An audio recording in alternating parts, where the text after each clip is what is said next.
Hello again, and welcome to Foreplay Radio Sex Therapy. I'm your host, certified sex therapist Lori Watson, author of Wanting Sex Again, and blogger at Psychology Today and WebMD. And I have with me Dr. Adam Matthews, my co-host, who's a couples therapist, psychotherapist, and president of NCAMFT. Foreplay is dedicated to helping couples keep it hot. Each episode, we cover an aspect of sex that impacts your sex life and something that you can relate to. So if you find our discussions helpful, please give us a review on iTunes or Stitcher. We would love it if you would tell a friend about us. You can find us also on the web at foreplayrst.com. And if you have a comment or a topic that you'd like us to talk about, we'd love to hear from you. Please send them to us at info@foreplayrst.com. Thanks for listening. Now on to today's topic. Happy New Year, Lori. Happy New Year, Adam. It is 2018. I can hardly believe it. I know. Crazy. Yeah. This is going to be a great year for us. Yes. I'm super excited about all the things we have planned. I know. Right? YouTube channels. We're not going to announce them all, though, right. yet. No, we're yeah, not. but We'll we're keep going you in to. suspense. We are going to open probably a Patreon. Is that how you say it? I think so. Channel. Yeah. We are grateful for your support, and we'll probably let you support us just to help us pay for our expenses at this point. But we got some new things we're going to offer as well. Yeah, that webinars and things. And we don't want to tell you yet until we have the schedule and the calendar all laid out, which we are going to do. But it's coming, so we hope you keep listening and investing in some of that. So obviously, New Year. Resolutions. New Year. Are you a resolution person? Oh, yes. Yeah? Huge.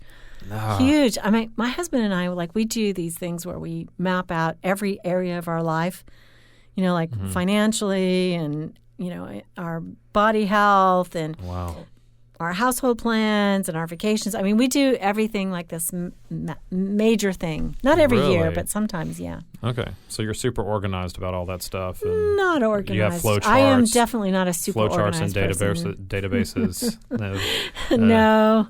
But I do have resolutions, usually every year. Maybe in this maybe semantics, but I prefer goals over resolutions. Okay, what's the semantics? Help me understand. Well, I mean, I feel like resolutions is like an area I'm going to resolve to fix everything that's ever wrong with me, whereas goals are more straightforward. And I feel like I do a better job of breaking goals down and going, okay, what do I need to do this month as a step toward my goal? So resolutions feels like this broad fix it, and a goal is next step or the next few steps or something. Yeah. So Specific. we have individual goals and we have relationship goals and we have goals for different areas of life. But ultimately, we're just trying to I want to narrow that down. I don't want more than two. If I have more than two individual goals, then I'm more than likely not going to hit them, and it's going to get too overwhelming. I think one year I tried to say, I'm going to completely revamp my morning and my evening routine, and I had all of that. I did have a spreadsheet, a calendar of all my time. Did you? Oh yeah. I was going to do all these things. I was like, and I think I made it through maybe 2 weeks of January, and then it was just too much. Right. It just gets overwhelming. That's the problem, is sometimes we don't follow through on it. Yeah. We definitely hope one of your resolutions out there to our listeners is to have more connection as couples, and both physically and emotionally. We hope that we're helping you with that. So what are maybe your top two this year, Adam? My top two individual goals, right? Yes. So I want to read 100 books. Ooh. Right. I'm going big. I am going big with that one. Ooh, but that's great. There's this blogger that I follow that talks about how to do it, and so I'm going to follow that plan. But and does he recommend a particular 100 books, or is it your own choice? It's your own choice, but he lists kind of like 20 or 30 ways that you can start to do this, right? So some of them involve audiobooks. Don't judge me if you're a page snob and don't count audiobooks. Yeah. I still count audiobooks. Oh my gosh, right? So some involve that, and some involve just giving up. Our listeners are into audiobooks. They're podcasters. They're podcast listeners. They get all that. All right. So that, because I feel like that, he talks about this great idea that really kind of got me interested in, is that he talked about it refuels your idea tank. I love that. That it gives you, it fuels that part of you, that creative side of you that gives you more ideas going forward. Are you a reader in general? I am, but I tell you what, I was much more of a reader before grad school. Grad school took all the reading out of me. And So it's taken a long time. I mean, I've been out of school for 12 years, Right, 13 years, right. something like that. So it's taken a long time, but I slowly 12 got days. it back. Right. I've been out of school for 12 days. 12 days. That's right. So Just finished my PhD. class, this should not be your goal right now. Right. But, No, actually, I'm a huge reader. I read all the time. I have a trashy romance going at all times. Okay. I have a psych book, something in my field at all times. Yeah. And then I usually am reading about business or something sort of outside there. No, I'm a big reader. Yeah. So that's one of them. I think my other goal is to develop better finance routines. Oh, right? good. So like everybody that I know with money says that I have to look at it every single day, and that just like makes me like that just repels me. Like it Scary. is it's like eating your vegetables. I think it's just gross. Nobody wants to do that. So figuring out what that looks like. So that's those are my two individual goals is to be more on top of that. But anyway, so I'm breaking those down, right? So I know how many books I have to read every week, every month, right? And my main goal is just to look at my finances every single day and find something to make improvement on with that. That's good. Yeah. So those are the two big individual ones. What about you? What are your individual resolutions? Oh, this year? I'm always wanting to get in better shape. That's always part of it. Are you wanting to be like, square, round, a triangle, a pentagram?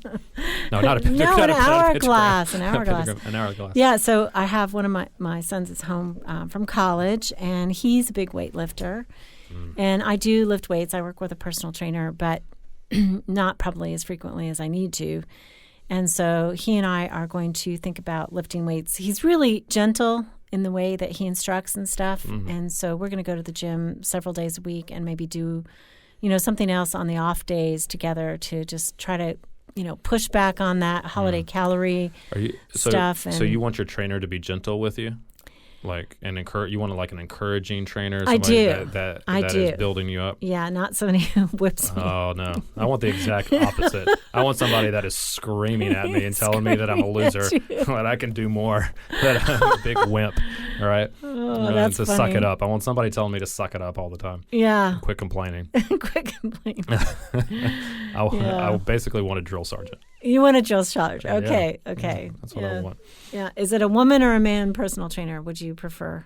Oh, I wouldn't care if they were like if I had Jillian Michaels. Jillian, yeah. I don't want her to scream at me. Yeah. But then she's also then she would also try to pull out all this emotional crap from me. I don't want that. I do that enough. I just want somebody. I just want the hard side. I don't need the soft side.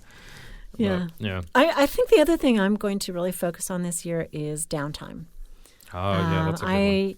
I need to relax, and I need to have sort of, I think really just a spiritual renewal. Like I'm definitely going to do more meditation, more sitting, less work on the weekends, all kinds of things that I'm going to try to squeeze all my work into 5 days, which right now it's spread out over 7 days easily, and I work way too much. But I think now that school is over, I'll be able to, push that together. And then my husband and I, we have a new commitment. We are going to go to every nice restaurant in Raleigh. Oh, wow. I love that one. And, one of our restaurants now is one of the top 10 coolest in the world. Well, that's awesome. I mean, the friggin' world. That's amazing. Yeah, Bavana Brewery. Right. Raleigh's a great food destination for foodies. Oh, my gosh. Yeah, we have have so many great restaurants. So, my husband and I, we are basically empty nesters. And so our big thing is on Friday nights, we want to go out and explore Raleigh and really do up the town. And we're excited about that. That's great. But we want to help people in their intimate life and their emotional life with their resolutions and sex solutions. Yeah. I think one of our relationship goals this year is that we last year it was to increase the number of dates that we went in, to be more intimate. We knew that that's important, but with kids it just got pushed out. So we were able to do that. We increased the number of dates that we went on. I think this year we want to start taking more trips, just us, like overnight trips, even just short little excursions. Important. Right? Yeah. We just don't do that enough. To get away from being parents and to just be a couple. Yeah. So recognizing that that's important, I think that's what one of our goals is, just to increase the number of times that we do that. Yeah. So I think that's one of ours, but we already have a weekend planned. We're going to go away in celebration of me finishing the doctoral program. That's awesome. We want to just go somewhere and be alone and where we don't know anybody and just hang out together for a whole weekend. That's good. Where are you going? Where are you going? Well, if I tell everybody, you think they're all going to show up? They might show up. That would not be good. Good. We have a couple destinations in mind. I want to go down to, I think it's South Carolina. There's this place that's like a Christmas village or something. It's a German Christmas village. That's one idea I have. And probably the local mountains or up into Pennsylvania. I love Pennsylvania, and it's just beautiful. So I want to go up there and just relax. Probably a downtime kind of vacation. That's we like to hike, and so we'll be doing some hiking and just dining out and relaxing and sleeping in. Yeah, those are some great goals. Yeah. I love them. So maybe we come back from the break and we talk about how we plan to be able to keep those and to make those happen, particularly the relationship ones, and maybe offer some suggestions for everybody about how to set those goals and resolutions, and then how to follow through and keep them, particularly the relationship. Okay, we'll be right back. Foreplay Radio Sex Therapy.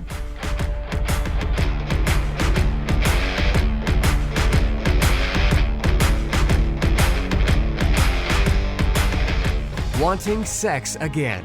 How to Rediscover Desire and Heal a Sexless Marriage by certified sex therapist Lori Watson.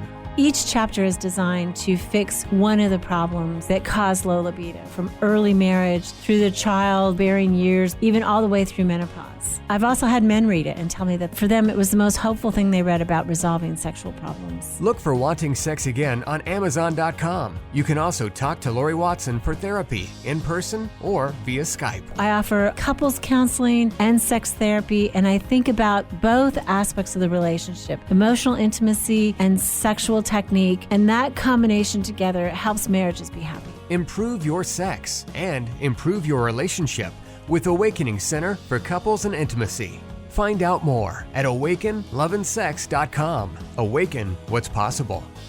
Hi, I'm Dr. Adam Matthews, and I want to welcome you to Matthews Counseling.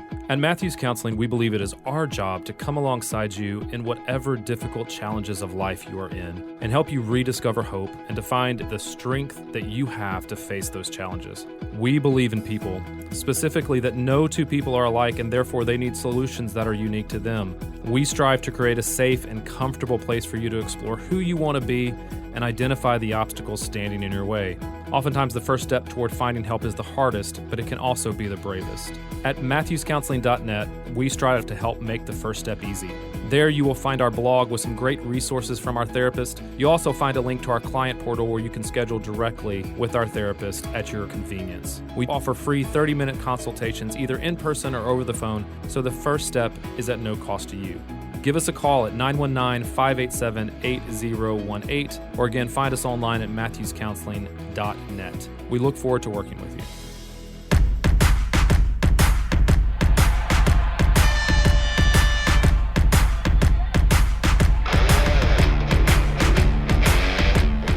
So help us, Adam. How do we keep our relational goals so that they don't fall by the wayside? Yeah, well, I think the first thing is you're looking at how you set them. Okay. Right? So in conversation with your partner, right, you have to be open to what their goals are, right, and what they want to see be different and not take it personally, right? Mm-hmm. Okay. Like when my wife said she wanted to go on more dates, I could have go one of two ways. And I felt this, right? I think we all felt it, is like that it's my fault that we didn't go on enough dates in the past, right? And so I could get real defensive and say, but we went, X, Y, and Z. These number of times. We did this. Why wasn't this enough for you? Right. As opposed to saying, accepting what her goal was and saying, okay, well then offering up mine as well. Mm-hmm. And we accepting those goals as they're given in the spirit of which they're given. It's growth for the relationship, right? It's not, you're not taking it as challenge or as deficit. We're just saying, this is the way that we each want to get better for this year in our relationship. And there's a spirit of unity that's there as well, right? We are on the same team. We each want to see our marriage be the best that it possibly can be. Mm-hmm. So we have to accept that as such, right? Mm-hmm. Then we have two goals that we can strive for, for the year. Or sometimes we find ourselves in agreement. This would be a good thing for us to. Okay. This would be a good thing for us to shoot for, right? Okay, how else do we keep them?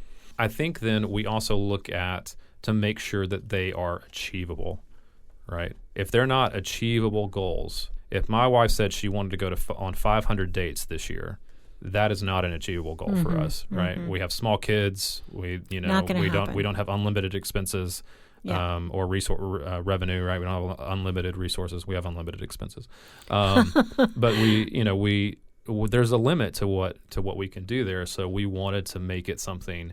We want to make it something that's doable for us, right? And then we usually say when we make our goal, then we want to cut it in half, right? If the goal is 50 dates by the end of the year, we're going to cut that in half and say 25.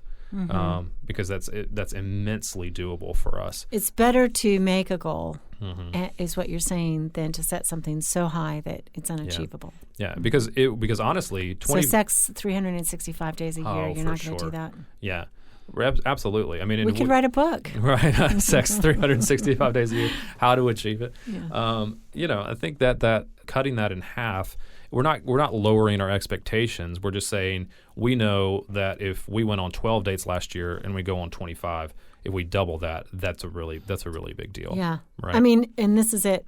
I think sexually for people, they say, if I could have sex X number of times a week, but if they cut that in half, even, I mean, a lot of people would be a lot happier. Yeah. Just even doubling what they did last year. Yeah, absolutely.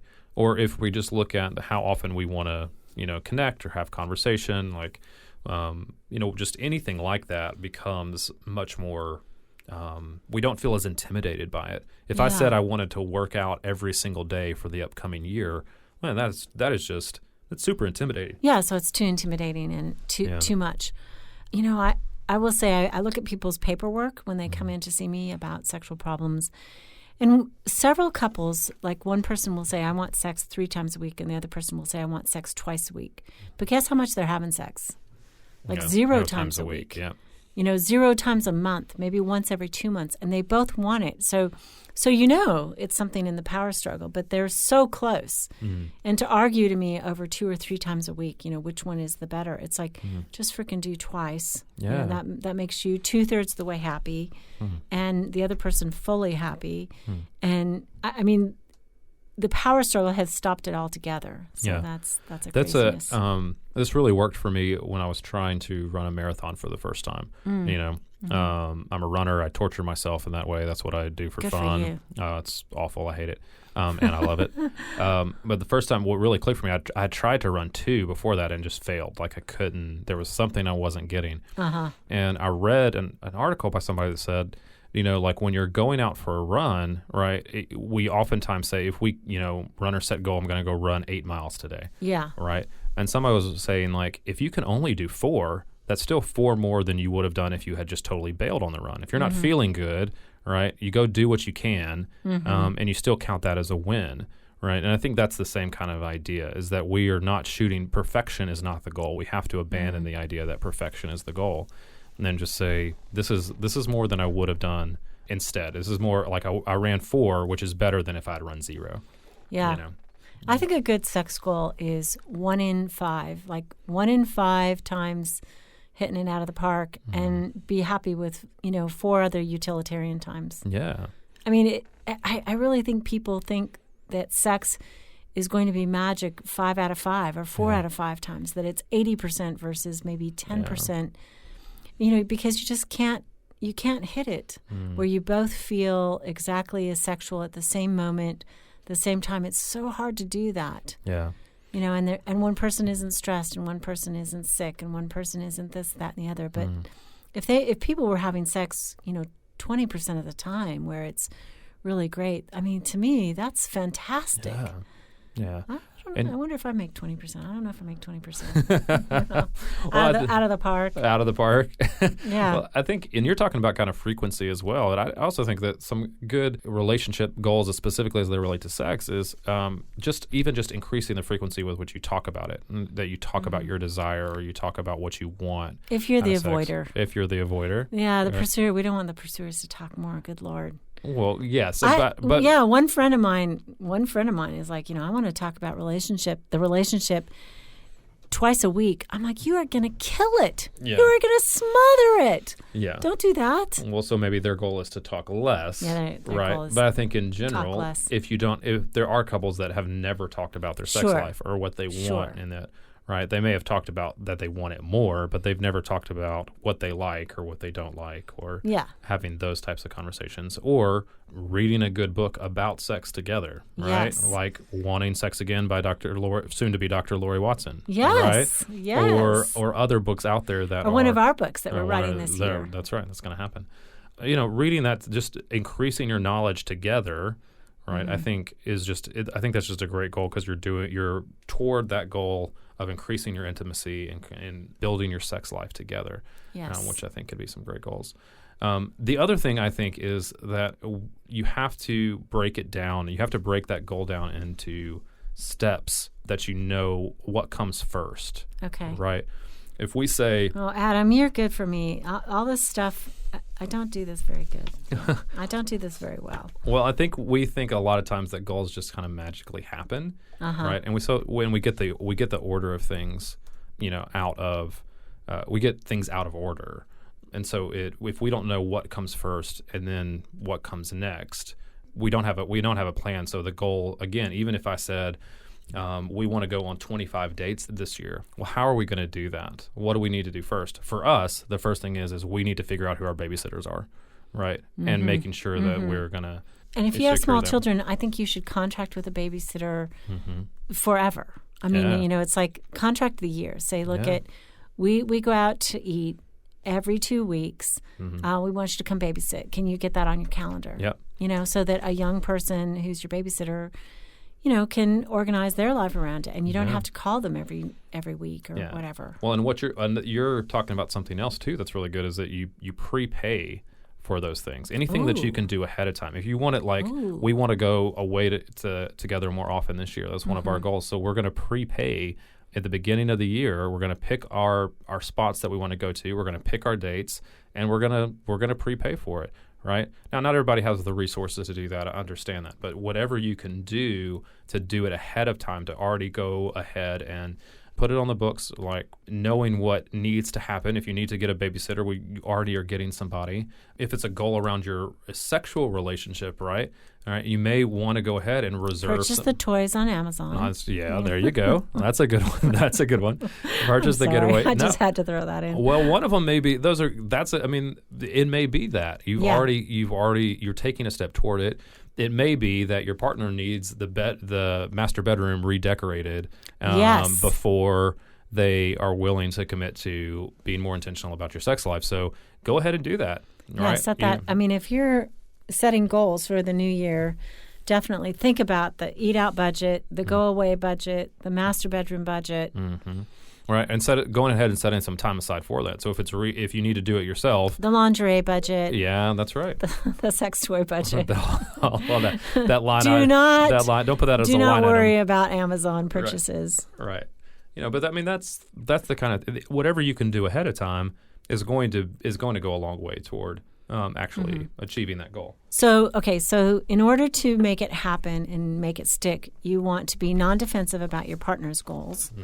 So that you see it as positive, constructive direction for the coupleship. You want these to be achievable, and then after that, you cut it in half.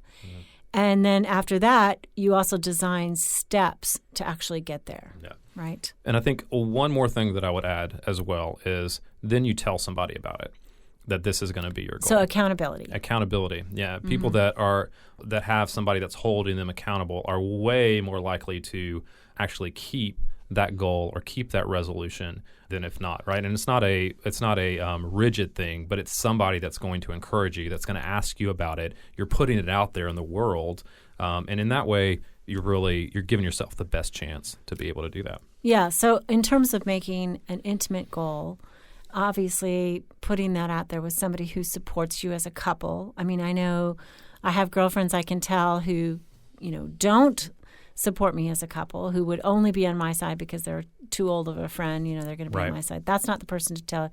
You want to tell a person who says, I support you and your partner together, and somebody who's a safe person who you might be able to talk about intimate stuff with.